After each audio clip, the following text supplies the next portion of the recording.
Hey there, everybody.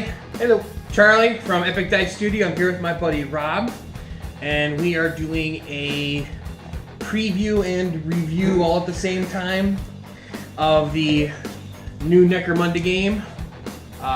We've already played one game, and we originally had filmed a overview and what our thoughts were ahead of time, but that file got corrupted. It wouldn't upload from the camera. Take two. Yeah, so this is take two. Basically, we're going to combine what some of the differences are and how they may have played. Now, we only played the one game, so... And it was a one-off. And it was a one-off, yeah. We didn't use the campaign system. The campaign system would take more time to go through than you, because you were the one that you couldn't stay all day to play and go through everything. So we just wanted to at least get a game under our belts. But yeah, so...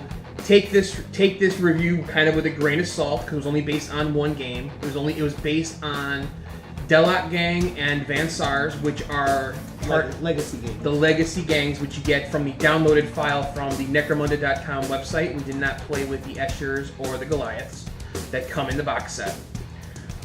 So I'll just start off right away with the core game. Some of the big differences that I'm sure you already know is that the game has changed from a you go, I go mentality to an alternating methodology of playing. So someone will always have priority, which is basically you are a first player, and then that player activates a single model, or there is now group activation, which is a different change, and then those models get to do everything that they want to do, or that they can do, and then the turn alternates to the opposing player who gets to do the same thing in response. And then when everybody has taken their activations, that's when the turn ends. You then re-roll for new priority with on a d6 with the person who lost priority before winning the ties. Every model now has 2 actions. There's a list of actions in the core book. Some of the actions you can do more than once, such as move. You can move, which is the equivalent of running from the old school Necromunda. Reload. You can now reload.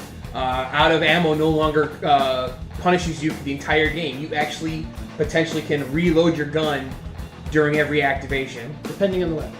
Yes. Certain weapons now have traits where either their weapon, it never runs out of ammo, like las gun weaponry, las guns, las pistols. They have what's called the plentiful rule, so they automatically count as passing your ammo check.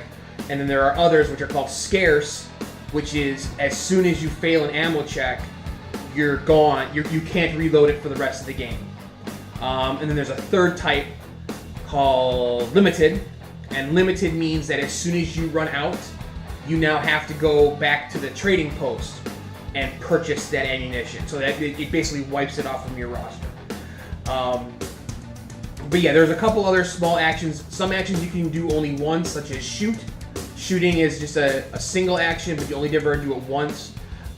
Close combat is now integrated into the equivalent of the charge characteristic. You have a hand-to-hand action, but it really only matters if you're already engaged. Charging is essentially charging to your opponent. You get to move your standard movement plus a d3 extra inches, unlike the old one where it was double movement. And it plays similarly to 8th edition 40k, where your charger gets to attack first. Charger gets priority. Yeah. Resolve all your hits, and then as long as the opponent is still standing, they get to respond. So that's kind of a pretty big change compared to the old school. Yep. Where you had hitting simultaneous. It was almost The only time that your simultaneous didn't matter was when you got the same total, because then it was your initiative. Whoever had higher initiative was best. Let's see. One of the changes, not that we got to use it, was there's now blind fire. If you're pinned, instead of just being stuck crawling, you now have the option to blind fire, where you can do a 360-degree firing arc, where normally you still have that regulated cone of vision that your models have. If you're pinned, you can elect to do a blind fire, which counts your 360-degree vision arc, but you take a -2 to your hit. and you still have to target your closest opponent. But still, at least you're not like useless the entire turn. True. And the other thing we forgot is aim. Yes, you can now aim in this game. It costs one of your 2 actions, and it gives you a +1 to hit. And for, I would say probably the most it helps is with your gangers, in general, because your gangers are basically your workhorses in this game. But if you're not kitted out for close combat, you generally don't want to advance. You want to keep everybody in range. You use one of your actions to take aim. You want to make sure you hit. Yeah, you still might be dealing to with... at least pin them. Yeah, to at least pin, and you still might be dealing with cover, but at least that +1 is just that little extra to try to get you over the hump. Yep. It is a very nice, nice change. One of the other new additions to the game is the firepower die. In old Necromunda, whenever you rolled a natural 6 to hit, you'd have to do an ammo check. In this game now, every time you roll to hit with all of your weapons, you just roll this extra firepower die. And it basically has bullet holes and a bullet hole with an actual bullet on it. Anytime that you roll the bullet, that's when you need to make your ammo check. I believe there are still certain weapons, I'm not sure if it's grenades or there's some kind of special weapons where you might have to test every turn regardless. But in general, every weapon you fire, you roll this. And even if you get the bullet, like I said, certain weapons are plentiful, so they'll always get to either automatically pass their ammo check or whatever, but at least it's a universal roll. You're not stuck with your Jews who used to be, oh yeah, I'm at this much range, I need a 6 to hit. So you're guaranteed, if you hit, you automatically have to take a test. Now you basically have a 1 in 36 chance, because the bullet only appears on one of the D6 dice sides for the ammo dice, and you still, you're still rolling to hit or whatever. So even if you miss, you may still need to make an ammo check. I think that's 1 in 36 chance on 2D6, maybe? Or is it just 1 in 6 because you're... It's still 1 in 6. Okay. I'm not really big in math. I'm sorry, peeps. This die is what would have originally been the red fire dice. Yes, sustained fire. Sustained fire. Yes. That's what all the dots equate to. Yeah. Just no jams. Yes, no jams. and the fact that you can now rearm yourself or resupply your weapon every turn potentially is a big boost. What else is there? Your gangs in general, it appears they're going to have their own special tweaks. The ones that come in the box that have the official rules, like the Eschers and the Goliaths. The Goliaths are slow, but compared to Escher, which is basically a 4-inch move to a 5-inch. Not that huge of a difference. One of the biggest differences, though, toughness and strength for Goliaths. Goliaths start at strength 4 and toughness 4. And being Necromunda, still the majority of the weapons are strength 3. So baby Marines are running around the underhive. Yes.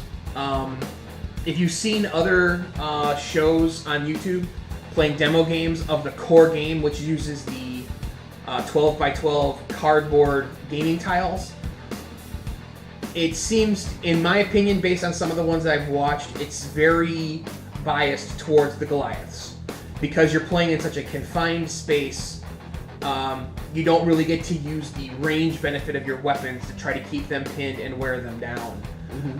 Whereas Rob and I played a standard Necromunda game using 3D terrain and not having to be so close to each other. It was like, yeah, we wanted to get in close combat to try out the rules to see how it worked.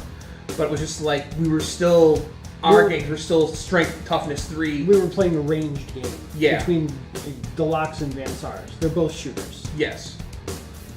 Unlike Eschers and Goliaths, who are relatively go close together, close up. Yeah, but now in the old rules. In the old rules, yes. But I would say even now that the Eschers really, while their skill sets might allow them to start getting, you don't start off with the right skills to really be that intimidating. True. To counteract the strength 4, toughness 4. Oh yeah, no. Right. What else did we? What else is bottle testing? The end game is a big difference. Whereas we used to roll a bottle test when you took X amount of casualties, and as soon as you failed, you completely ran away. That doesn't happen in this version anymore. Now it's basically as soon as any one of your fighters is down or out of action, you need to make a bottle test. If you pass, good. If you fail, it's basically the beginning of the end. The game essentially, every turn from then on out, whoever fails their bottle test, which you could happen to be both. In our game, both of us we failed our bottle test on the same turn, so every turn we were potentially losing people. We were losing people. Oh, yeah, we were. But it becomes a race. Who runs off first is essentially the loser, and the other person claims the field and the spoils of war. But it helps balance out some of those games where, and in my experience, I was playing with my wife at the time. She had an Escher gang versus my Delox. She outnumbered my models like 3-1. It was like 10 of her models versus 2 of mine. I got a really good roll, knocked out 2 of her people. She fails her bottle check. And logically, it's like, wait a second, your 2 guys somehow fended off 10? Bullshit! You know, it was just like, yeah, understand that, most GW's games have to have that little bit of suspension of disbelief, but I like how they put it in this, that it's more, not necessarily more realistic. And it's going to take a lot of crummy rolls to have a one-turn game anymore. Yes. Oh my god, yes. Yes. You're going to have to fail a lot. Yeah. I wouldn't put it past you, but yeah. Very true, very true. I mean, the only trouble we had in this game is that your guys couldn't shoot the first 3 turns. Which and I couldn't win the initiative the first 3 turns. No, yeah, you couldn't. It was just your normal fantastic dice rolling was just, mine was like average. But Rob is usually very good at, in our anecdotal experience, Rob has sold his soul to the dice guys. So it's just a matter of, 6, 5, 6. I never rolled lower than a 5. What do you need? 2 5s and a 4. Bingo. Screw you, Rob. So yeah, there's some the core mechanic is still there. It still plays like 8th edition. It's been bumped up to 8th edition. So now you have a flat stat to whether or not you hit or hit in close combat or hit in shooting. The wounding table is the exact same way as it is in 8th edition. Equal strength, equal toughness, 4+. If you diverge in one space in either direction, you need a 3 or 5, and if you're twice or more in either direction, you need a 6 or a 2. So if you're familiar with 8th edition 40k, it's not that different. But going back to the gangs, the 2 gangs are only published right now are Escher and Goliath, and like we said, they have Orlok on the way. Orlok, yes, first quarter next year, probably more than likely in January, because they already have the commercial up for them. Games Workshop put up a YouTube video for their. In all honesty, I wouldn't be surprised if they got that. I don't know. Well, it would be nice, maybe it would ship then, but even the video says, coming soon, 2018. So, Games Workshop usually doesn't put anything out early. This is true. They'll bump it out a little later. But yeah, and the one thing we noticed was heavy weapons. Your options of the options of weapons are limited. It's still right now the only heavy weapon available for anybody other than Goliath and Eschers is the heavy stubber. Yes. There's no other heavy weapon. Yeah, the last cannon, auto cannon, plasma cannon, those are all gone. Heavy flamer. Those are a lot of the weapon options now are reduced. But they're really the more common items that the old models were generally already sculpted with, the old metal ones. But with the new Goliath and the new Escher, since they're plastic and they're resculpts, they actually have the gang flavor heavy weapon. The Goliaths have that rivet gun. Heavy rivet. And then the Eschers have this toxic flamethrower equivalent. It's basically just a big gas weapon. Chemthrower, yeah. I think it's safe to assume that every gang will get a specialized weapon. A specialized heavy weapon. Or special. Because I think the Escher one is special. I don't think No, it counts as a heavy. Oh, okay. It's unwieldy. Oh. So yeah. But yeah, in general, I would say the game we played a standard. What was it called? Standoff. Standoff. Which is the Which was a gang fight. Gang fight, yeah, the equivalent of the gang fight. Set up on each side and just try to blow each other away. I'm pretty sure we messed up on a few rules. We forgot knockback for shotguns. Well, you're the only one that actually got shotgun blasted off. Both of my guys died. Yeah, but it was one of those things. We didn't really deal with the morale as far as I don't know if anyone did, but if you have someone go down or out within 2 inches, you're supposed to test. I don't remember if we had anyone within range. No, for that. I don't think we did. I don't think we did anybody. But if you watch the video and there were some of those examples, we apologize. It's a new system. And to be honest, even in the old system, we would rarely have our guys run off from our people getting dropped. And even in the old rules, it was specifically if a Juve got dropped, only other Juves would run from that. If a ganger got dropped, everybody but your leader and the heavy would run. So I mean, it's more simplified in this version that as soon as anybody drops within 2 inches, you have to test. But I just don't think, we didn't do it very often in the old game, and because we're still learning the new upgrades, we're, might have missed a few things. So some of the core, I would say the big differences in between the two books. This one deals mainly with just the 12x12 cardboard, the board game. It's got some very basic rules, and it gives you the idea of how you create a gang. The gangs, the pre-made Escher and Goliath gangs that are in the box are actually legitimately built. They're not they're probably built in a built for coolness, but they actually do use the proper point values, and they do actually equal 1,500 points apiece. No, it's 1,500. 1,500? It's 1,500. Yeah, because in the board game, they want you to build 1,500 points. That way, you can use all 10 models specifically the way they're built. And again, like I said, playing it on that claustrophobic board, it really shows the advantage towards the Goliaths.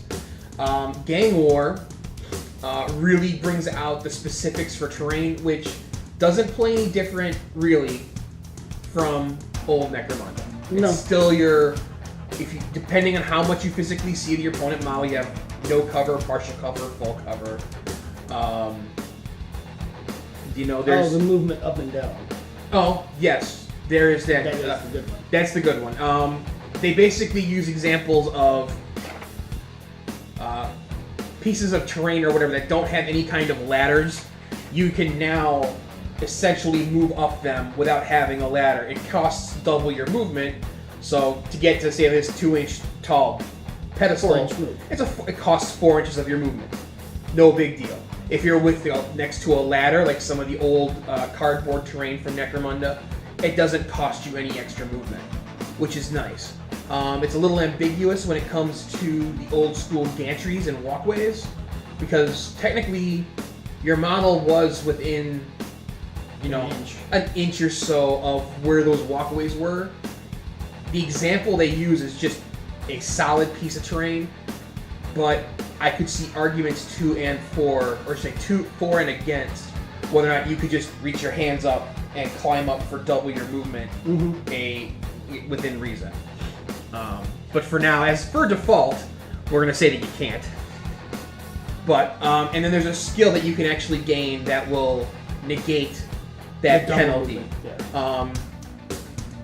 But yeah, the gameplay is very similar. I didn't really see any, other than our bad dice rolls, I don't really think there were any game mechanics that didn't really work. No, everything's worked. And if you're familiar with 8th edition and old Necromunda, it's a pretty good mashup between the two at this point. Yeah. It's probably going to come down to the heavy weapons and how the gangs are going to be actually how their stats are going to come out. Because like I said, right now it is extremely on the evenness scale. Goliath is down here, everybody else is up here with that toughness 4. And it makes a huge difference in this game. Yeah. And especially survivability. Right. Because if all I'm doing is shooting you and pinning you, and you stand back up the next turn to continue at me, and then you return fire and actually wound me, okay, I'm now out. Right. Or down, not being able to get back up next turn. Yeah. And every gang, like the old gang building, all leaders cost the same, all heavies cost the same. This one they've kind of, said, well, based on these advantages and disadvantages that we're giving them, we're giving you varied point costs. So a leader for Goliath doesn't cost the same as the leader for the Escher. It doesn't cost the same. Your Dalak leader costs. I don't remember off the top of my head, but for example, the House Caldor leader is 115, and the Orlok leader is 125. And really, the only difference is that the Caldor leader can't shoot nearly as well. Only 1 point difference. The Caldor shoots on a 4+, the Orlok shoots on a 3+. And then my Vansar leader shot on a 2+. Shoots on a 2+. Yeah. Which is a huge advantage in this That's game. right. But out of your gang, he's the only one that shoots on a 2. Yeah, he is. Everybody else is 3s. Yeah. And 4s. So based on the one game that we played, what is something that you would like to see as far, because I know you've always been more of the Vansar player. Yes, I've been a techno boy. So, you still get generally the same skill sets. Yeah, Is I there haven't something really gone over them completely, but yeah. Is there something you would like? Skill. Yeah. Is there something you would like to see as far as the potential heavy weapon, like either like what it would, if it had a special ability, or if it was just a. For the Vansar? No, I mean I don't want to get into a wish list kind of thing. I would like to see them open up the heavy weapon list again. Just in general, just have a bigger list. Yeah, just in general. I mean, granted, this game, toughness 3. I mean, in the old Necromunda, you really didn't need a las cannon, but it was fun to shoot. Yes. Yeah. You can go, hey, see that guy over there? See that pile of ash? Yeah. There it is. I mean, yeah, a one-shot, one-kill thing would be really, really nice, especially because las cannons in 8th edition are 3 damage. D6. No, D6. They're D6. Yeah. Yeah. So I mean, you could potentially take out leaders and champions in a single shot. I think what's going to come down to is if they put in like weapon reloads where it can reload even scarce stuff, and you're able to choose that from an equipment list or the tactics cards. Yes.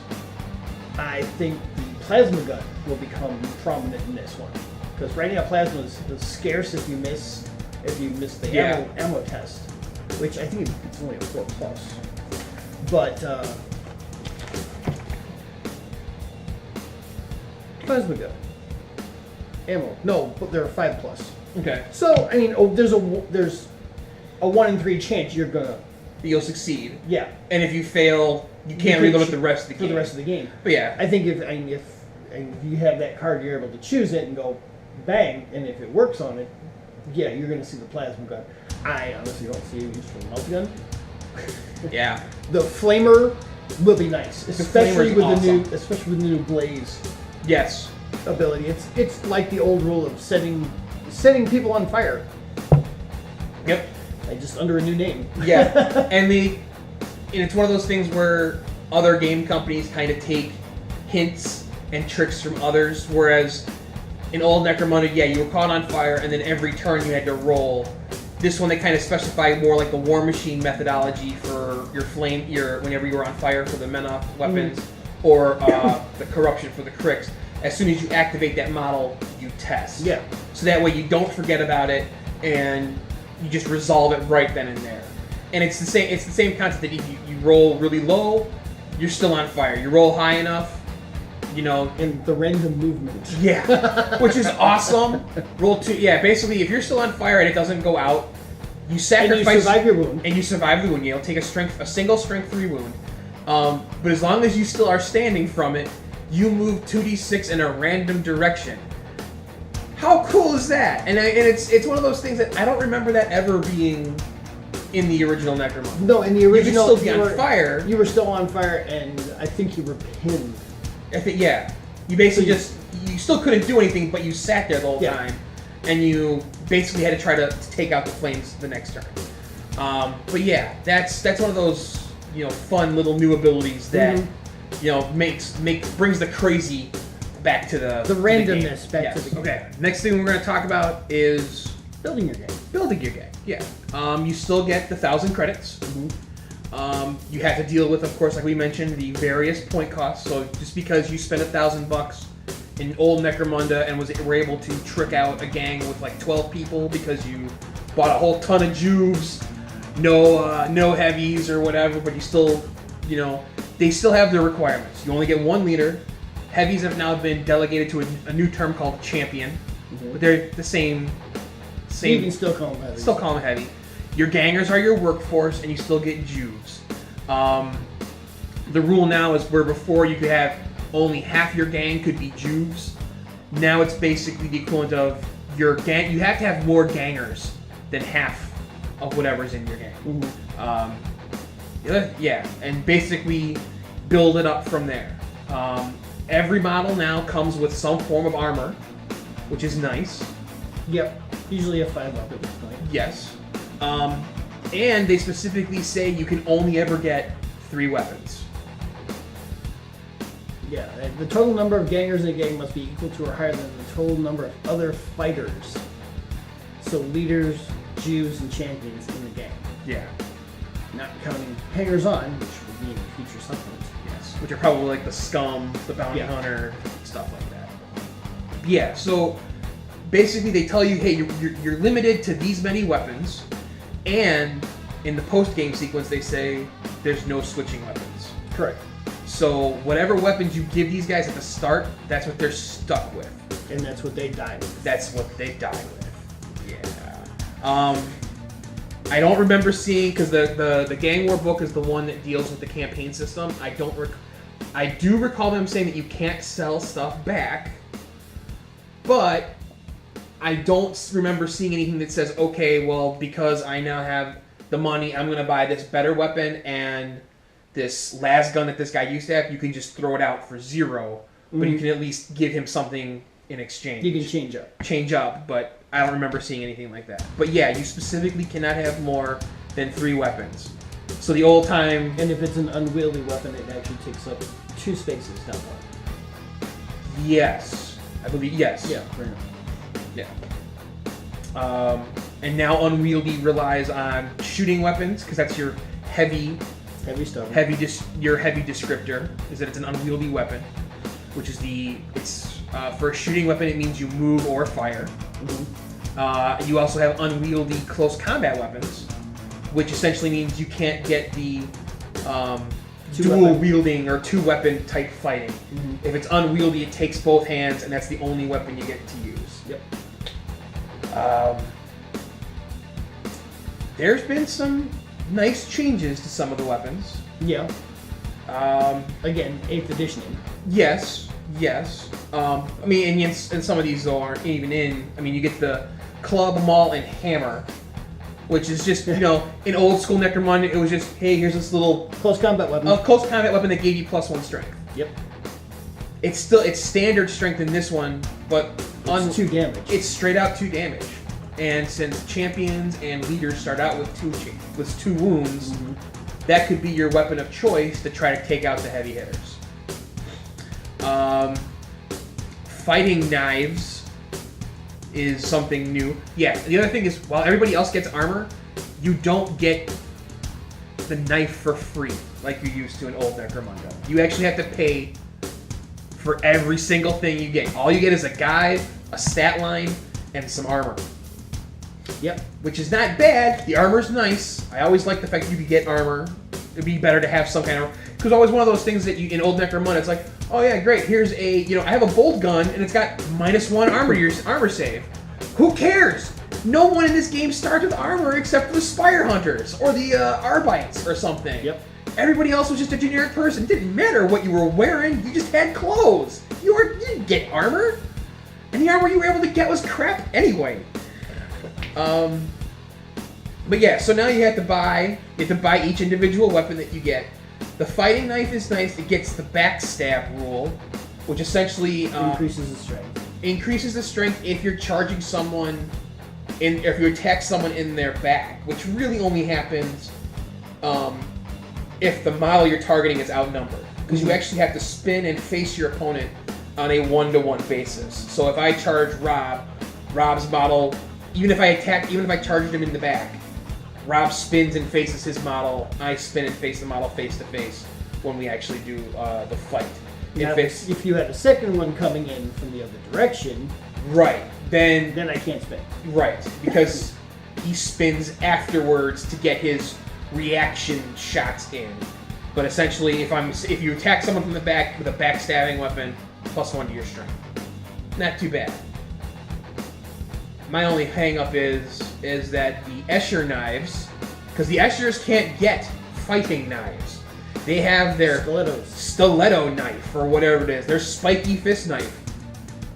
Same damn name, no backstab. We give them toxic instead, which is not nearly as good as poison from 7th edition 40k, where you'd roll a flat number to wound. Now it's basically roll 2d6, and then your opponent rolls a d6 and adds their strength, or toughness. And if the opponent wins, nothing happens. Otherwise, that counts as a wound. Big deal. Big deal. Well, it could be versus a regular gang. It won't be very good, again, against Goliaths. It's a d6 +4. Again. No. Alright, continue. Cheating Goliaths! Oh, the models are so cool. Oh my god, they're so cool. They're so cool, but they're cheating. They're cheating. They're such cheaters. Hell, Deluxe used to cheat all the time because they could stealth and go into hiding and shit like that. Not that I ever used that method, but you know. I got the chance to get they died. Don't know about the flail yet. Yeah, the flail. No rule in the book. Yeah, because these weapons, most of the weapons that are in the book that are with the Eschers and the Goliaths are just your standard. They have the stat lines, but with the legacy gangs, because there's no specific weapons for them yet, they're basically just giving you a weapon profile sheet out of it's a 6-page document that you can get, and these are just some sample weapons. The downside is one of the weapons, the flail, which is a hangover from old Necromunda, has a rule called Entangle. Unfortunately, that Entangle rule is not in either one of the two books. It's +1 strength, and it has +1 to hit. But, yeah, we really don't know what Entangle does. So, do you really want to spend the money on something that you don't have all the rules for? Eh. Swords. Parry is still a good parry. Mm-hmm. It's essentially the same as the original, that you basically force a reroll on your opponent. Yeah. And it's only, if you both have unlike the old rule, if you both had swords, they cancel it out. It doesn't say that. It just says this is what parry does. You are allowed to force your opponent to reroll one of his successful hits. Mm-hmm. So if you both have swords, you can both cancel out a hit. If you're armed with 2 swords, you get to make them reroll 2. The power weapon, while in the old school Necromunda had usually a strength buff to it, this one has a minor strength buff, but the real thing is that it's the classification of power. It can't be parried unless it's another power by another power weapon. And yes, power weapons are still kind of expensive. Hell, even a regular sword is 25. Yeah. But if you're gonna spend that much for a power weapon, well, I mean, if you want the ability to parry something and not be parried yourself, go with a power weapon. Yeah. And at 25 points, it's not that expensive for your leader. I was gonna say, what is the power sword? The power weapon is 50. Oh, 50. Compared to a 25-point regular sword. But it's still a fact of. Well, if you're guaranteed that your person is going to be getting in hand-to-hand combat, Yes. Which is another thing that we just thought of, is that power weapons used to be a rare find. You couldn't start off with a power weapon in old school Necromunda. No, you could only start off with a regular sword. With a regular sword. Some of these things, like the armor, the power weapon, what else is on here? Some of the war gear. That was stuff you couldn't get until the post-game sequence, and you got it as a rare find in the trade chart. Mm-hmm. Now some of this stuff it's common. You can purchase it right off the bat. Yep. Power weapons being part of it. What? Flamers are still awesome. Yes, yep. Flamers are still just probably the hardest working, the best point for damage ratio. So far. Yeah. Because a flamer is... Right. Oh, well, maybe not. I was wrong. I'm thinking... It's 100 points. It's 100. In the old school, I think it was maybe 20, maybe 30 free standard flamer. Yeah, I think so. So it's due to its effectiveness, cost has gone up significantly. Well, I guess, but the plasma gun here is also 100. So it's going to depend. Do you want range? True. Or do you want... Yeah, but the plasma still has the high-low. Mm-hmm. Flamer can still take out multiple people all at once. Oh yeah. Even if it's short range. And one of the neat I don't want to call it a trick, but leaders and champions can start off with a skill right off the bat, and you can pick it off of your primary list. Mm-hmm. And one of the skills that I gave the Deloc was evade, and I gave it to my champion with the flamer. And the evade basically allows, as long as he's not in cover, he is -1 to hit at short range, -2 to hit at long range. Yep. Okay, fantastic. Now I got this guy ducking and weaving through the open spots, trying to get within range with the flamer. And if you're not taking him out, he doesn't have to sacrifice his whole turn. He can use one of his actions to stand up from being pinned, and he can keep going. Yep. That little extra -2, just like in 40k when you're getting -1 or -2 due to psychic abilities or whatever. That extra little penalty to hit, that could be a game changer. Oh, it was. It was nice. Your guy ran across, turned into half of open ground. Yeah. I should have kept him in the open instead of having him hide behind the armor, behind the terrain, because it's a great skill that I'm surprised they didn't think of it sooner. Trick shot is one of the abilities that the Vansar have access to, and it's basically bouncing shots off of walls. You remove 1 point of the cover benefit. Yeah. So light cover, which is normally -1, equates to 0. Yeah. Heavy cover goes from -2 to -1. Yep. Awesome. Where was this rule way back when? That's just a cool. It's not. I would not say it's very overpowered, because it only ever works if they're actually behind cover. You can't. It's not -1 to hit if someone's running around in the open. And it's a shooting skill, so more than half the gangs get it as a primary anyway. Yeah. Pardon me. Gotta love my code red. All right. So what else we got here? On the plasma pistol is the plasma weaponry in general is one of those scarce weapons. Yes. So if you run out of ammo, you're done for the game. You're done for the game, not the entire campaign, just the game. Stubbers are still there. The little revolver pistols are still there. They don't talk about dum-dum bullets. Nope. And they don't really talk about exploding weapons in this edition. Maybe it'll come out later. They still have the stray shots, but there's no exploding. Well, pistol on max and plasma on max is unstable. Well, yeah. That at least gives you the whole from 40k. Gets hot. Get your armor saved. Yeah. Yeah, essentially, yeah. But before in old school, you get the dum-dum bullets, and if a weapon exploded, you take a hit. Well, let's see. If we're going old school, let's see. Bolt rounds for shotguns. Yeah. Flamer rounds for shotguns. Those aren't there anymore. Yeah. Yeah, it's now just solid slug and scatter. Yep. Although the scatter is kind of neat. It's a strength 2 frag grenade. Yeah. It does but only up to 8 inches. Yes. Yeah. But still, it's a matter as long as you hit, you get to roll D6 potential wounds that you roll at strength 2. So more than likely you're going to need probably 5s to wound any of your targets. But the fact that you can pump out that many extra wounds at close range, yeah, that's not that bad. And shotguns are still relatively cheap. Where are you? 30. 30. I think they were 25? Yeah, something like that. Yeah, that's not bad at all. Grenade launchers. At least grenades are no longer auto-fail Yep. for their ammo checks, which is nice. So, although on the grenade launcher it might as well be. yeah, grenade launcher ammo check is a 6+. But since you can check every round or every action, so I mean you could start off, hey, I moved and shot as my 2 actions in the last round and got out of ammo. The next round, if you're in a nice safe spot, your first action you try to reload, you fail. I'm good.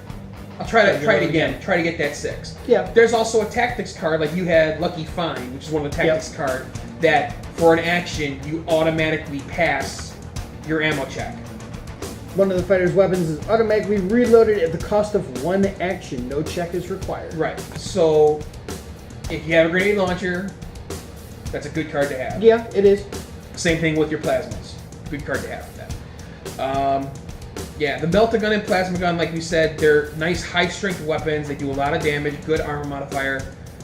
I am going... Now, we only played the standoff mission, which is a standard gang fight.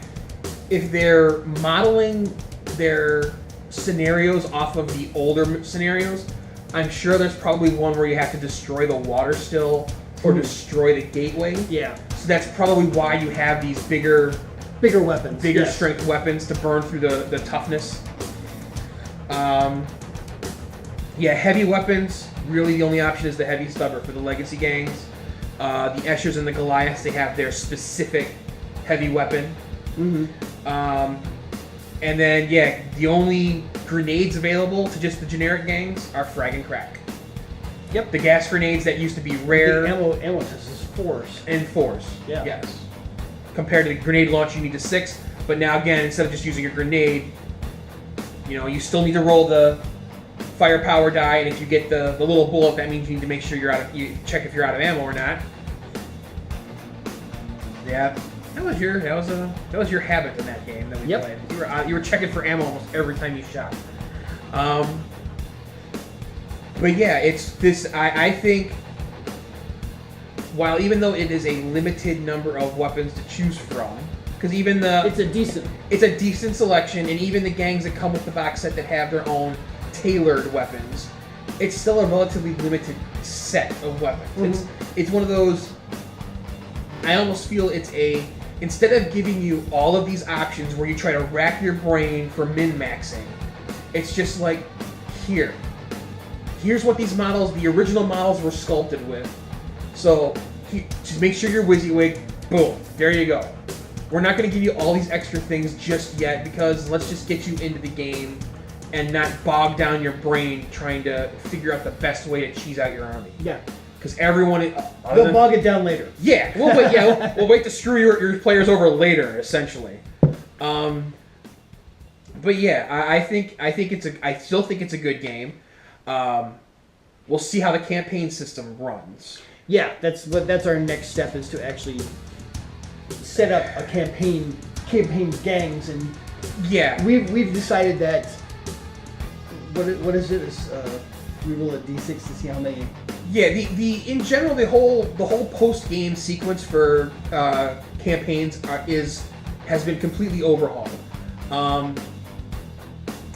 The way they describe it is essentially like what you would expect a organizer at your local game store how to run a campaign being played in the store, with various amounts of players coming in, playing X amount of games per week, per month, or whatever, and they call it a cycle. So that essentially you only do your post-game sequence, trading posts, casualty removal, and like new hires during the new cycle. You basically, that's the time that you go to the trading post. The beginning post. of the month. Yeah, the beginning of the month, or in the case of some people, like a beginning of the week. Since neither he nor I really go to the store to play, we generally play in our collective group of friends. we don't necessarily want to do it like after every game, as in the old Necromunda. So we'll probably do like, hey, this week will constitute a D3 game. fights. You have to play D3 fights before you go to the trading post and do all the extra stuff. So there's that. 2, territories are much different. Much. You don't necessarily get a territory list. You have turf, which is just a catch-all term that starts at a value of 1. During the end of every cycle, you get 10 credits for every point of turf. So everyone gets $10 week 1 if they only have their starting 1 point. There are special territories that you somehow acquire, which are the territories that we're familiar with from old Necromunda. The settlement. The dock. Gambling den, Archaeotech, mining. The slag and the ruins and the chem pit are basically the ones that either gave you like really, really low quantities or had like no special rules are essentially gone. Mm-hmm. And those will basically add money to your income at the end of the game. But essentially, everyone just gets this flat fee plus or minus whatever the special territories do.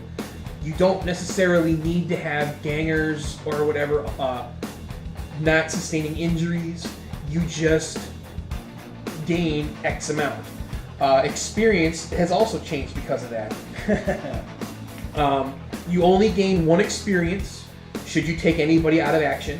Mm-hmm. But if that model that you took out is a champion or the leader, you gain 2. So anywhere from... And also, depending on the scenario, you might get more for doing other actions. Correct. If you win, you might get 1, or potentially the rescue scenario. I think the defending leader gets like 1, something like that. You're not getting anywhere. You're not getting 20 points a game. Yeah, in the old, basically, if you wounded 5 guys with either a combination of close combat or shooting, where you could have a Juve go from 5 experience to anywhere from say 20 or 30, and in one game go from a Juve to a good ganger, that's gone. Yep.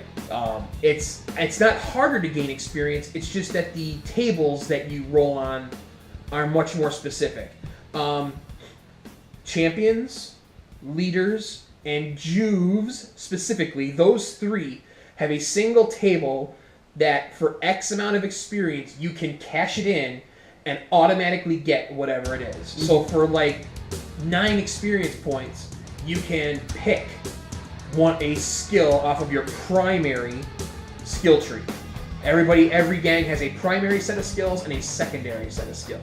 Well, they randomly roll on the set of skill, but yeah. Right, but there's one that you can specifically pick a primary. Gangers, on the other hand, because I didn't say gangers in that previous list, gangers have their own specific rules. Because the gangers in this game are the workhorses. To represent this, every time that they get to 6 experience, it just resets back to 0. And you spend that 6 points. And you spend that 6 on a separate table. I think it's you roll on the ganger one. But basically, you basically spend 6 points, and either some of your stats go up, or because if you roll a 2 or a 12, you actually become a specialist, which allows you to then jump to the other table, and then spend the experience that you accumulate, which on paper sounds, to me at least, but again, since we didn't get a chance to play it, maybe it actually works really well. And well, we'll find out. Yeah, it's because I'm an old man. I fear change. I like the old system. I want my settlement. I want the potential to get free Jews. Although in the new system, the settlement automatically gives you one. It's just how do we earn the special territories? We don't know that yet. But the settlement automatically gives you a Jew. You still have to pay for his equipment, but you don't have to roll that 6. It's a body. Awesome. There's still vents. There's still tunnels. But yeah, it's still got the flavor of the original Necromunda. I will say that it's a better upgrade than the Necromunda that came out in the early 2000s. The other flat book that they came out with instead of the hardcover and everything. It was because that one was just like, hey, we're going to clarify some of the standard rules, but didn't really change much. Well, because we get rid of the fire dice and the yeah. Yeah, this is a, I would say so far in just the one game, it's a decent overhaul. As the new games come out, hopefully it still retains the coolness. I really hope that there's more weapon options to go up against Toughness 4 Goliaths, because otherwise, why would you? It's going to be a Goliath world. Why would you play anyone else? Because you have so many. Everyone needs 5s to wound you. Mm-hmm. Yeah. But yeah, so that's some of our thoughts. We hope you enjoyed the video. Please like, hit thumbs up. Hell, you can even hit thumbs down. The YouTube algorithm counts them both as the same. All it does is you click the button, it helps me, and that's what I want. I want bad, your or help. indifferent. That's right. Well, no, good or bad. We don't want indifferent. No, that's true. That's true. So yeah, click below. If you have any questions, please put them in the comments. If you would like to have any of your models commission painted, feel free to contact me at epicdicestudio@gmail.com, or you can contact me on Facebook through a private message, and we will see you in our next game. Happy gaming. See ya.